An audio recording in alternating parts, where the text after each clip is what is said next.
Hello, welcome to my YouTube channel. Ako po si Boss Mar at manonood na naman po ako muli ng mga kababalaghan.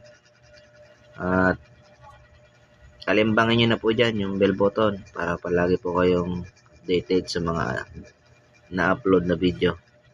Tara mga tol, samahan ninyo akong manood at simulan na natin. Ang mga video inyong matutungayan ay para lamang sa mga taong matatagang loob dahil maaari itong magdulot ng disturbance sa inyong mahimbing na pagtulog. Mga tol pala, subscribe nyo na rin si Ghost Bam.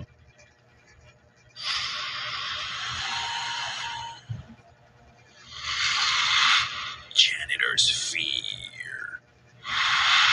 Isipin mo, nagtatrabaho ka bilang isang janitor sa isang facility na haunted. Ano ang gagawin mo? Ginagawa mo lang ang trabaho mo tapos biglang may magpaparamdam sa'yo. Ganito ang nangyari sa katrabaho ng nanay ni Hannah. At ito ang na-videohan niyang naging encounter niya. Minsan mahirap din yung yung trabaho ng janitor. Minsan sila na lang yun nandun na naiiwan, naglilinis pa rin, no?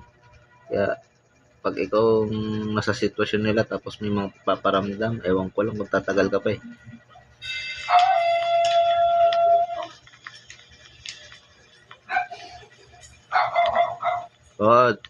Dahan-dahan ng camera.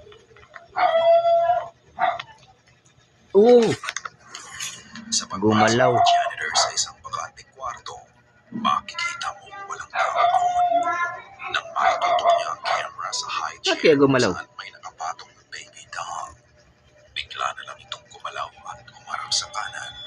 Wala kang makikitang naggagalaw nito at bukod doon ay tahimik ang kwarto na lalong nakakapagpakapa sa lugar. Pagkatapos nga ng nangyari ay napaalis na lang ang janitor sa kwarto. Ito ba ay isang eksena ng kababalaghan o gawa-gawa lamang? Ikaw na ang humusga. Kayo na ang humusga. Horror at the Airbnb. Ang video mapapanood nyo ay galing kay Sydney nang rumenta sila ng bahay sa Airbnb para sa weekend. Kasama niya sa bahay ang kanyang kapatid, pamangkin at ang kanyang aso. Isang beses, inilakad niya ang kanyang aso sa labas at pagbalik nga nila ay nagpakita na lang ito ng strange behavior. Hindi ito makaakyat sa hagdan at tila ba may pagkakataon pa na hindi ito makagalaw. Isang beses habang pinapakita niya ang strange behavior ng alaga niya, ito ang nangyari. I'm in this corner of the house right now. Me and my sister and my niece, we're renting out this Airbnb for a wedding this weekend, and we were just walking my dog. And when we came in, we heard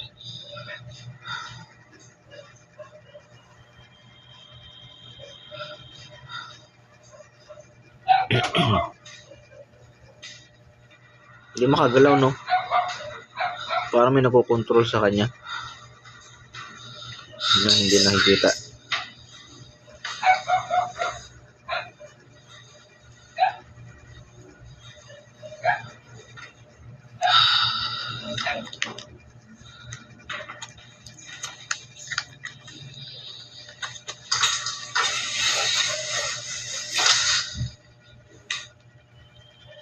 Gumagalaw.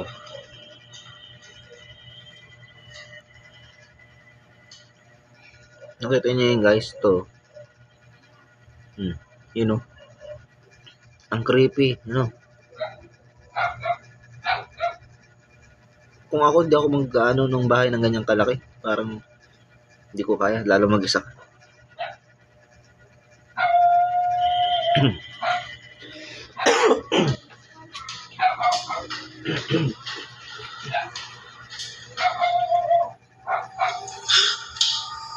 Ulit. Pagpanik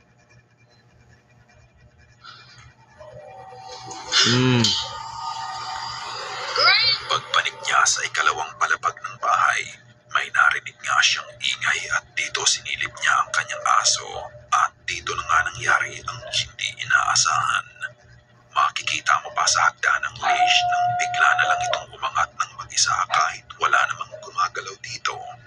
Nag-imbestiga siya sa mga nangyari at dito niya napag-alaman na wala pala sa hagdan ang dahilan kung bakit may kakaibang behavior. dumating sa nakasaradong pinto sa ilalim ng hagdan papuntang basement. Isang beses ay isinuot niya ang kanyang cellphone sa ilalim ng pinto nito at eto ang nangyari. This is the switch. Yung nangyari sa aso, yung tali niya. Yung biglang umangat yung tali. Kalokohan naman yun kung scripted yun.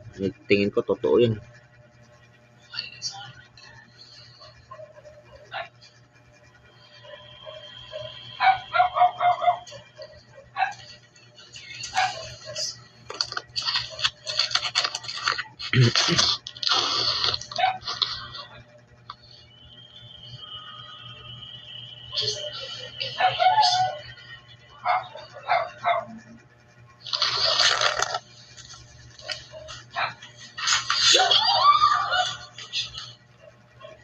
Nakakagulat yun.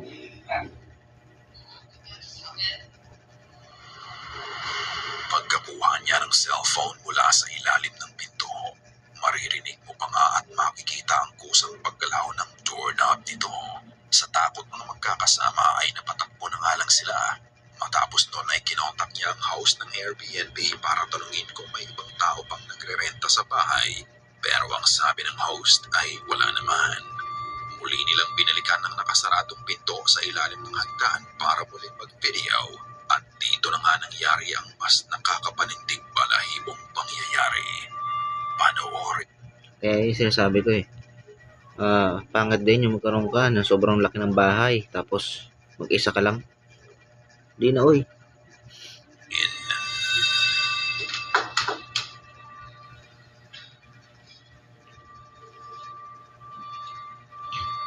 Mamaya sumagot yan.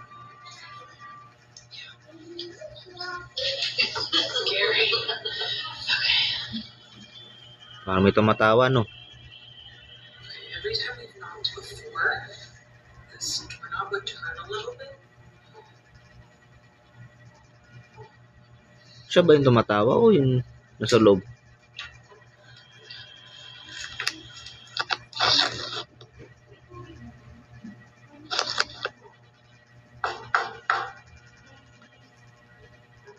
Baka mamaya makuhaan mo yung paghawak sa doorknob. Oh.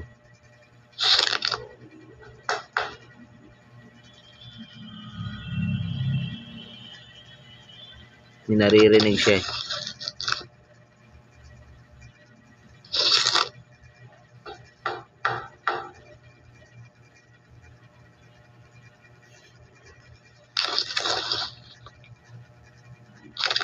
Oh, put.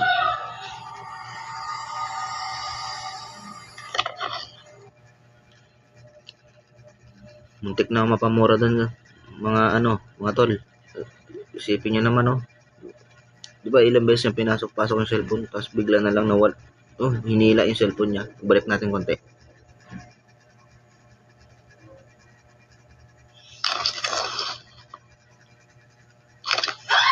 Oh.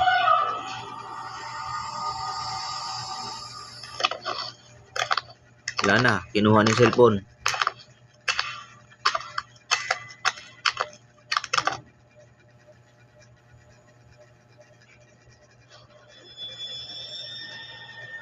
Siyempre mo, parang yung cellphone mismo yung kusang bumabangon, no? Matapos ang ilang beses niyang pagkatok at paglagay ng cellphone niya sa ilalim ng pinto, ay bigla na lang may umablot nito. Matapos ang ilang sandali ay dahan-dahan itong lumabas pababa ng hagdan ng basement as if may kung sino o ano ang humihila nito. At nang ito ay mapunta sa pinakababa ng hagdan sa basement, makikita mo na muling gumalaw ang cellphone at itinutok ito sa pinto. Dahil sa nangyari ay pinuntahan na nga sila ng host ng bahay para buksan ang pinto sa basement at para kunin ang cellphone. Chinek niya ang basement kung may butas ba ito o kung saan pwedeng makadaan ng hayop o di kaya ay hangin na maaaring umablot ng cellphone niya. Ngunit wala naman silang nakikita. Kaya nga, kayo, anong tingin nyo mga tol? Kasi wala namang tao daw sa ilalim. Tapos may gumalaw ng cellphone. May gumalaw pa ng doorknob. Pati yung pag-angat ng tali ng aso. Ano masasabi niyo doon mga tol? Ano sa tingin nyo ang mga kababalaghang napuna Oh. nila sa bahay na yun? Ito ba ay gawa ng espiritong naninirahan sa basement ng bahay? Ito ba ay totoong paranormal event o isang structured hoax Ako lamang? naniniwala ako dyan. Ikaw na ang magpasya. Baby Room. Ang video ito ay kuha ng CCTV sa loob ng kwarto ng baby ng isang TikToker. Ito ay kuha noong November 7, 2021. Lagpas alas 11 na ng gabi. Natutulog lang ang kanyang anak nang may mapansin siyang paggalaw sa ilalim ng crib ng baby.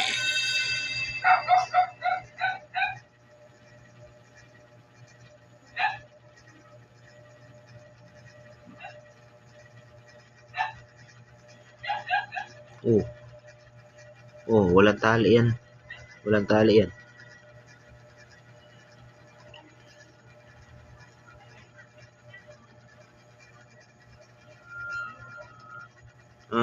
Masasabi ko dyan, hindi pwedeng gawin ng isang ina yung sino mang magulang yung sanggol, yung anak mo, gagawan mo ng ganyang kalokohan.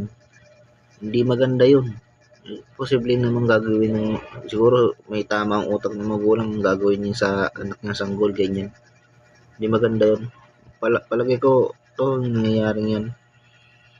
May mga nangyayari o nagaganap niya sa bahay nila. Oh. Akala ko kung ano na.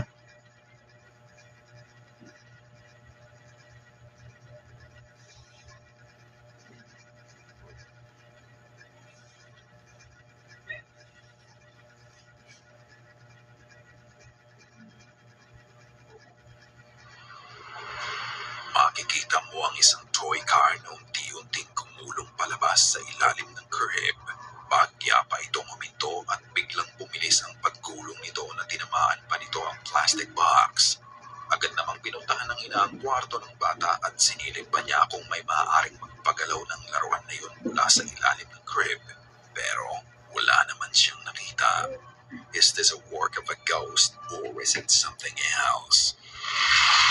Hangout spot. Dandan ka nga ng ano. Magugulat ako sa'yo. Ito pa naman yung pinapanood ko, biglang bubuksan mo yung pinto. Sa susunod na videong mapapanood ninyo, ito ay gawa ng CCTV sa isang resto bar na may pangalang Tubo ni Lola sa Valenzuela City. Ang sabi ng mga staff dito ay matagal na daw silang may nararamdaman sa resto bar na ito at isang beses, ito ay nahagip ng kanilang camera. Yung parang may nakita akong shadow no? Parang usok.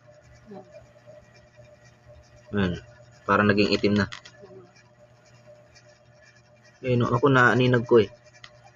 Oo nga, yun. Ayun.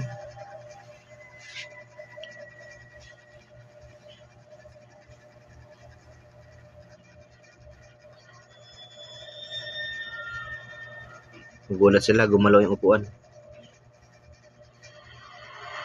Makikita mo ang isang grupo ng mga kalalakihan Yung parang chill ano. na chill lang na Pwedeng nagkukwentuhan galing sa sa lamesa. date. Tingnan mabuti ang upuan na nasa kanan ng kabilang itim na lamesa. Ito ay kusa na lang gumalaw papunta sa kanila. Pagkatapos ng nangyari ay nagkatinginan na lang ang iba sa kanila at idinaan na nga lang sa biro ang nasaksihan nila.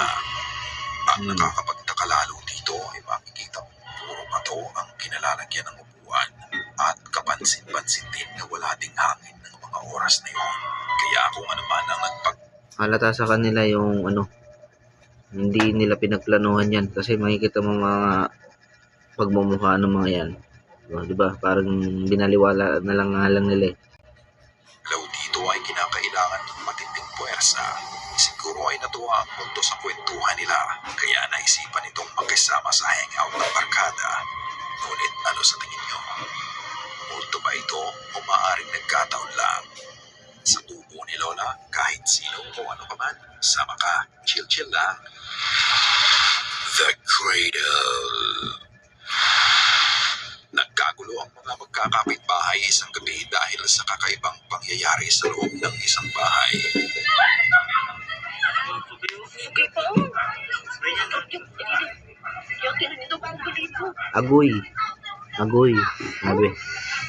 Oh. Liunaw. What? Nagduduyan. Wala naman. Puro tao dira do. Asa andot? Nagduduyan. Wala naman nakasakay. Kinsa man ka hawa dira. Aba. Oh. Ang lakas pa ng loob na nagbibideo, hindi pa nanakbo no? Kung ako yung mananakbo na ako Saka, tinan mo. Gumagalaw yung duyan, wala namang nakasakay. Rena, kay say that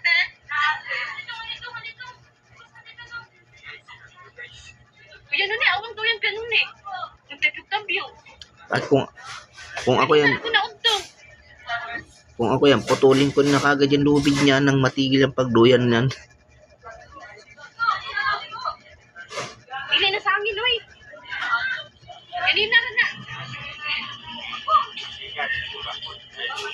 Yung lagi pa sigang suga. Ano?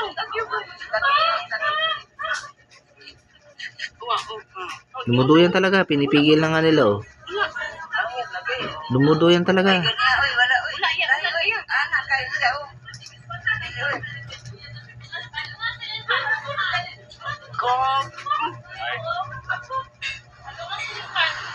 Nang buksan ng lalaki ang pinto ng bahay, makikita mo ang duyan sa loob nito na mag-isa lang gumagalaw. Makikita mo din na walang tao sa loob na maaaring magpagalaw nito. At kung titignan mong mabuti, ang lakas ng paggalaw ng duyan ay hindi nagbabago sa buong video. Maliban na lang nung sipain ng isang lalaki ang duyan. Gagagawan ba ito ng espiritu sa bahay na yon at sadyang gusto lang ng kaluluwa ang paggamit sa duyan? O ito ay gawa-gawa lamang? Katulad ng lagi kong sinasabi, ikaw na ang magpasya. Ikaw na ang bahalang humusga. Sana ay kinilabutan ka sa mga video na Kinilabutan ako. ngayong gabi.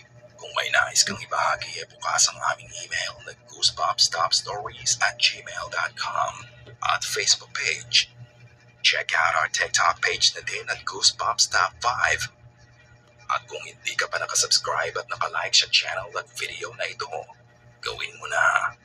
Kung nais mong walang nilalang na bumisita sa'yo,